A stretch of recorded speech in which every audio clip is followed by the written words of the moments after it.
তার নির্মম গর্ভান্তিক করে দিতে পারে। কিন্তু এই পরিণতির এটা দুঃখজনক।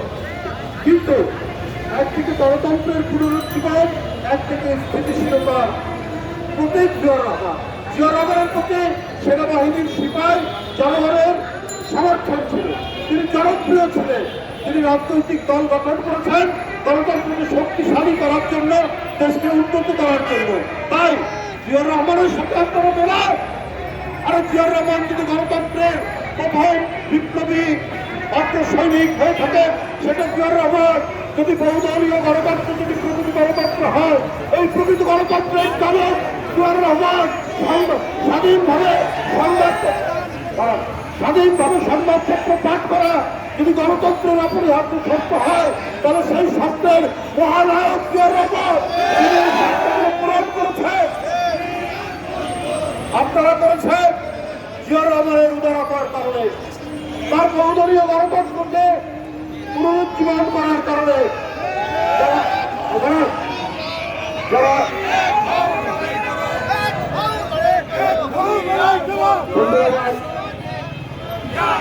তার উদারতার কারণে যারা একাত্তরের পরবর্তী পর্যায়ে নিষিদ্ধ ছিলেন, তারা রাজনীতি করার সুযোগ পেয়েছে। আর আমরা দেখেছি এই রাজনৈতিক দলটি যখনই সুযোগ পেয়েছে বিএনপিকে পেছন থেকে ছুরিকাঘাত করার চেষ্টা করছে। এটা আমরা প্রতিনিয়ত প্রতি সময় আমরা দেখি।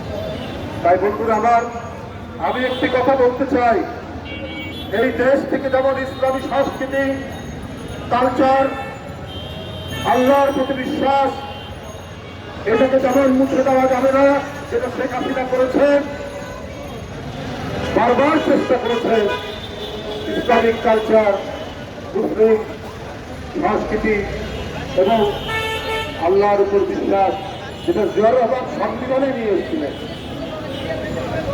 শেখ হাসিনা চেষ্টা করেছেন নানাভাবেই এটা বুঝে ফেলা। আবার এটাও মনে রাখতে হবে, আজকে কয়েকদিন আগে দেখলাম আমাদের দেশে, এটা মনে রাখতে হবে, আমাদের দেশের জাতীয় সংস্কৃতির নানা অঙ্গ আছে, নানা বৈশিষ্ট্য আছে, ওটাকেও মুছে ফেলা যাবে না। কেন চট্টগ্রামে বসন্ত বরণকে নিষিদ্ধ করা হয়েছে, তার নির্দেশে হয়েছে। কেন নাটক বন্ধ করে দেওয়া হয়েছে চট্টগ্রামে, এটা তারা করছে। আমাদের মাটি হচ্ছে প্রত্যেকটি ধর্মের সমন্বয়ের মাটি, সবাই তার মত প্রকাশ করবেন, প্রত্যেকটি ধর্ম সম্প্রদায় তার ধর্মের চর্চা করবে। এই কারণে এখানকার মাটি সর্বধর্ম মত, সমন্বয়ের মত, এবং আমাদের হাজার বছরের যে সংস্কৃতি, সেটাকেও আপনি মুছে ফেলতে পারবেন না, যেটা এখন কেউ চেষ্টা করছে।